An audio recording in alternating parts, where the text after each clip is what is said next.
As of today, the owner of the gun in the Tacloban shooting, our local prosecutor's office in Tacloban already issued the resolution indicting the owner of the gun for criminal negligence. Mahigit 2 buwan matapos ang madugong pamamaril sa loob ng San Jose National High School sa Tacloban City, nagpasya na ang prosecutor's office na sampahan ng kaso ang policewoman na may-ari ng baril na ginamit sa shooting incident. Kasong reckless imprudence resulting to multiple homicide at physical injuries ang kakaharaping kaso ni Police Staff Sergeant Arla Rey Pasencia. Ang Philippine National Police pabor sa desisyon ng prosecutor. Ayon kay PNP Public Information Office Acting Chief, Police Colonel Allen Reyco, ito'y upang magsilbing aral sa mga pulis at iba pang gun owners ang tamang pagtatago ng kanilang mga armas.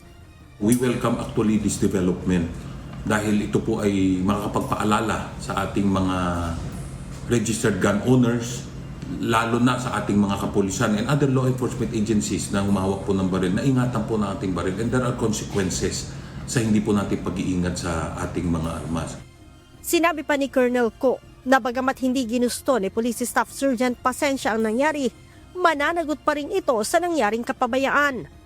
Siguro wala namang intensyon yung may-ari ng baril, yung ating pong policewoman, na of course, na magamit ito sa ganitong karumal-dumal na insidente. Pero dahil nga sa kapabayaan, sa hindi tamang pag-iingat sa kanyang issued firearm, ay ito nga ang naging resulta. Sa naturang insidente, 3 estudyante ang namatay at 20 ang nasugatan.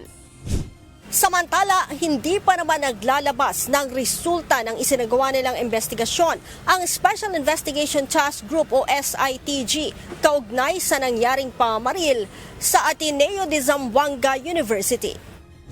Sa nasabing shooting incident, 2 namatay kabilang ang child in conflict with the law habang 2 din ang nasugatan. May paalala naman ang PNP sa lahat ng gun owners, uniformed men man o sibilyan. Maalala po natin lahat ng registered gun owners na ingatan po nating mabuti ang ating mga armas. Ito po ay isang pribileyo lamang, privilege, hindi po ito karapatan na binibigay sa atin ng ating pamahalaan. Leia Ilagan, UNTV, News and Rescue. Diyos ang aming sandigan, serbisyo publiko ang aming pinahahalagahan.